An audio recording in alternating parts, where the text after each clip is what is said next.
నా పేరు KP Raju, fight for rights సంస్థ ప్రతినిధి.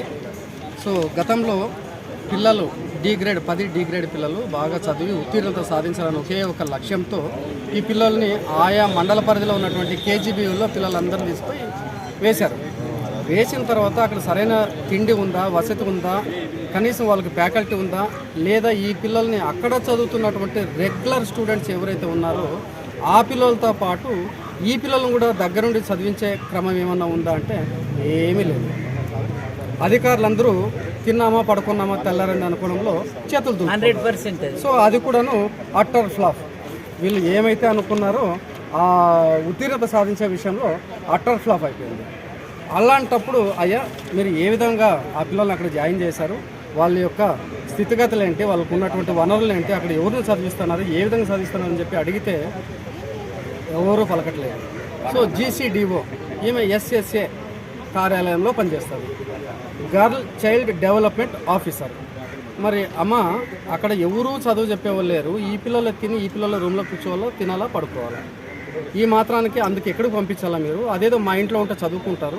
రెగ్యులర్ స్కూల్లో అయితే 7 మంది టీచర్స్ ఉంటారు, 7 పీరియడ్లో ఏది డౌట్ వచ్చినా ఎక్స్ప్లెయిన్ చేస్తారు, క్లారిఫై చేస్తారు. అలాంటప్పుడు అక్కడెందుకు పంపించారు అని అడిగిన ఆమె అసభ్య పదజాలంతో దూషిస్తూ నువ్వెవరయ్యా, నీకేం అధికారం ఉంది, గెట్ అవుట్ బయటకు అని చెప్పని ఆమె చరవాణిలో చాలా ఘోరంగా మాట్లాడడం జరిగింది.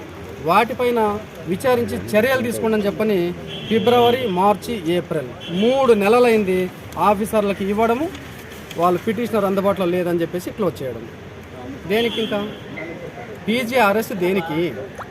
పీజీఆర్ఎస్ అంటే పబ్లిక్ గ్రీవెన్స్ రెడ్రెసల్ సిస్టమ్ అన్న తర్వాత పిటిషనర్ని రెస్పాండెంట్ని ఇద్దరిని పిలిపించి వాస్తవాలను నిగ్గు తెలిసి ఎక్కడైతే లోటుపాట్లు ఉన్నాయో వాటిపైన చర్యలు తీసుకోవాల్సినటువంటి అధికారులు నిద్రావస్థలో ఉన్నారు. ఇప్పటికి నేను 4వ ఒకే విషయం మీద వచ్చాను. ఈరోజు కలెక్టర్ గారు ఏమంటున్నారు, వాళ్ళని పిలిపించి పిటిషనర్ ఇంకోసారి ఇక్కడ కనపడకూడదు. మాకు కూడా అంటే దాని అర్థం ఏంటి అంటే నేను రాకూడదనా, లేదంటే నన్ను ఇక్కడ రాకుండా వీళ్ళు చేయాలా, లేదంటే నన్ను బైకాట్ చేయాలన్నా, చర్యలు తీసుకోవాలన్నా స్పష్టత లేదు. కాబట్టి పీజీఆర్ఎస్ వృథా నా దృష్టిలో. ఎందుకంటే జిల్లా నలుమూలల నుంచి జిల్లా కలెక్టర్ కార్యాలయంలో ఫిర్యాదులు చేస్తే ఎంతో కొంత పరిష్కారం అవుతాయని ఒక నమ్మకంతో వస్తే అవన్నీ కూడా అడియాసలు అయిపోతున్నాయి. పిటిషనర్ లేడు, అందుబాటులో లేడు, కాబట్టి దీన్ని మేము కేసు క్లోజ్ చేస్తున్నాం. పిటిషనర్ కాంటాక్ట్ నెంబర్ ఉంది కదా దీంట్లో, పిటిషనర్ అడ్రస్ ఉంటుంది కదా దీంట్లో, పరిష్కరించే అధికార వివరాలు ఉంటాయి కదా, మరి అందుబాటులో లేకపోవడం ఏంటి పిటిషనర్? కాబట్టి దయచేసి ఇప్పటికైనా చెప్తున్నాము, చట్టపరంగా నడుచుకోండి.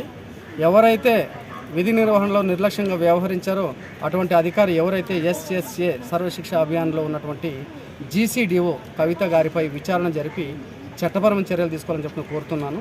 లేని పక్షంలో ఉద్యమాలు తీవ్రంగా ఉంటాయని చెప్పని హెచ్చరిస్తున్నాను.